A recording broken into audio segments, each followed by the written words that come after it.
Hi guys, welcome to science class today.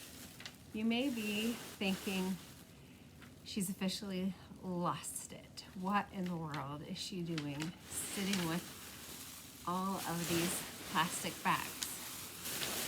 And there's a reason for that. This week on Wednesday is Earth Day, and it is a holiday that was started in 1970 just to bring awareness about the earth and how we can help keep it clean and safe. And it is every year on April 22nd, and that is Wednesday this year. So we are going to take a break from the biology, animal kind of stuff that we've been doing and talk about things related to Earth Day. And today we are obviously talking about plastic bags. Plastic bags are the worst. And if you're like me, you have a bag of bags somewhere in your house. So I had, and this is probably not even from very long, because when my bag of bags gets really full, there are little recycling boxes at Target and Walmart, and you can take them to be recycled. And I do that every once in a while. Haven't done it in a while because I haven't gone into those stores, coronavirus. But look at all these bags. And they're the worst. And they're the worst for a lot of reasons. But we all have them, right? I bet you have some plastic bags somewhere in your house from Walmart, or this is from Needler's Market, which used to be Marsh, and I've got Target, and I don't know, just they're everywhere. There's so many, I didn't count, but even like there are bags inside of bags inside of bags. It's crazy. And I want to talk to you, I've got a few facts. I'm just going to read a few facts about these plastic bags and why they're so terrible. So one is we use 100 billion plastic bags a year just in the United States. And first of all, that's a ton, and that's not good, right? Because they end up in landfills and in oceans, and I'm going to get to that in just a minute.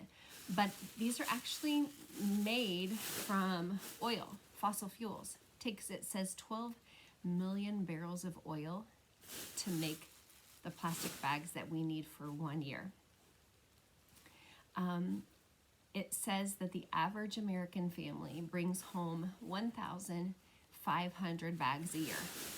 And I totally believe that because I am buried in bags over here.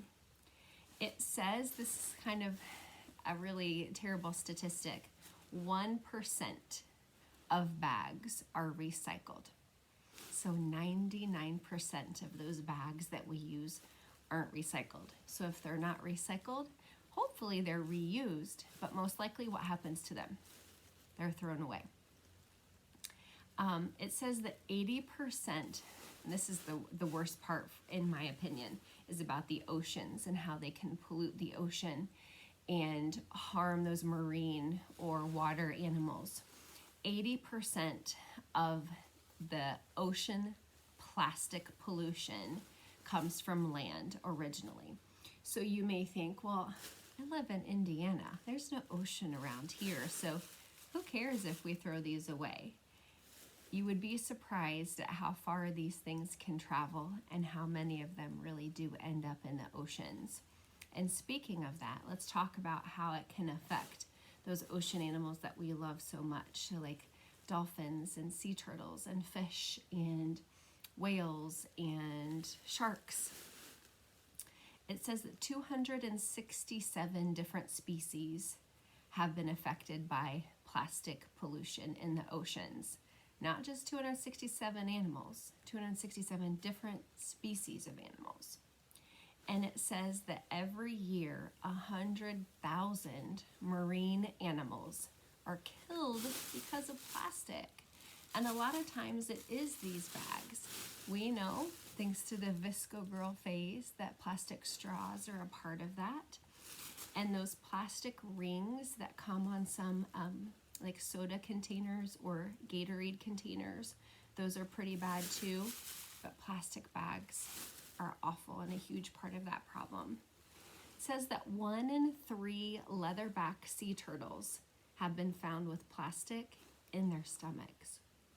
And I have watched some videos that after I watch, I wish I hadn't watched, but it's good to be aware and it's good to see what's happening.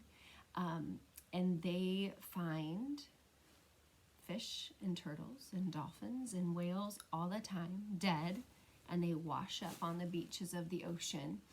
And scientists, determine how they died, and they will often cut into them, kind of like an autopsy, and how many of them they pull out plastic bags out of the stomachs of these animals.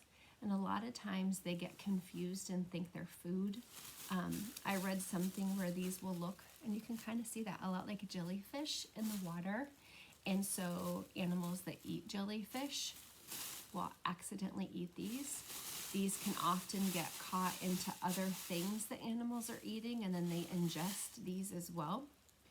I also read where some animals, whales I think, when they don't have enough food and they feel hungry, these will make them feel not so hungry, and so they eat them thinking it's food and it's filling them up, when unfortunately it will end up kind of blocking their digestive system, and they end up dying because of these plastic bags. It says that these plastic bags are used for an average of 12 minutes, and that's it. And then they're no longer used. So if you can imagine going to Walmart or Target and you get your things in the plastic bag and you drive home and you unload the things that were in these, and then we're done, right? So an average of 12 minutes, these bags are used. And the last little fact that I have is that, first of all, these don't ever break down all the way.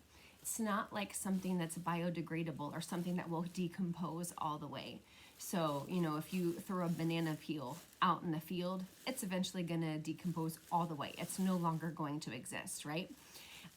If you throw these away, they will degrade, meaning they will get into smaller, tinier pieces in 500 years. Scientists say it takes 500 years for these to break down into tinier pieces, but the problem is they never go away all the way.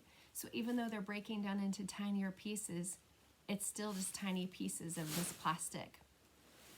So my challenge for you today is, one, to read a story that I love called One Plastic Bag, that I am putting on the slideshow for science today.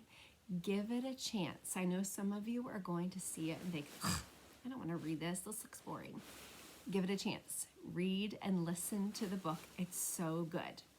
And then you're going to be challenged to do one of a few things with either a plastic bag that you have or thinking about what we could do with plastic bags.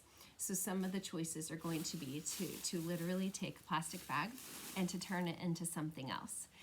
And I've done this in the classroom before where I brought them in and we've had challenges to create the most interesting thing possible, and it's hysterical to see some of the things that you guys come up with because you're so creative. We've had skirts made before, we've had shirts made before. I'm going to link some really cool tutorials from YouTube where you can take these and turn them into little roses, little plastic roses. You can weave them into rugs or mats that you might use outside or in your garage. Or if you don't have any plastic bags available or you're not feeling particularly creative or crafty today, you're going to be making a list of things that we can do with these to reuse them.